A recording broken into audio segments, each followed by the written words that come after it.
Before we get into the details, this is one of those budget phones that will quietly surprise you. Big screen, clean design, reliable performance. It's simple but in a good way. And if you're new here, welcome back to our channel. Here, we break down phones in the most user-friendly way for you to understand and make the right choice when it comes to your purchase. So, the ZTE A76 keeps things simple and minimal. It is slim at 8.2mm, lightweight, and for a budget phone, the finish looks and feels good in your hand. Plus, it comes with an IP54 dust and water resistance, and it's such a nice safety measure for its price. The display is one of the most strongest parts on this phone. You get a 6.75-inch HD plus IPS LCD screen, big enough for watching movies, scrolling, or whatever you like. And it refreshes at 90 Hz, so scrolling feels smoother. If you're upgrading from a basic phone, you will notice this immediately. This phone runs on the Unisoc T720 chipset, so it can handle light gaming and everyday tasks.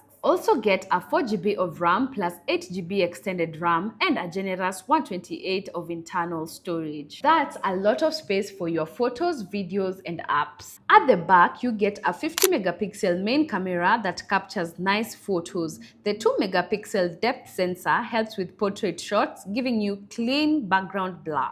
On the front is an 8-megapixel selfie camera with an inbuilt AI modes which enhance your photos automatically, so no complicated settings. Battery life is a big win here. It packs a 5000 mAh battery which easily lasts up to a full day. And when it's time to recharge, you get a 22.5 watts fast charging. So should you get the ZTE Blade A76 phone? If you want a phone that is affordable, reliable, and easy to use, this one goes for only 10,500 Kenyan shillings at PhonePlace Kenya. It's perfect for students, parents, first-time users, or anyone who wants a phone that can handle everyday tasks. And before you leave, make sure you subscribe to our channel for more Kenyan honest smartphone reviews. I'll see you in the next one.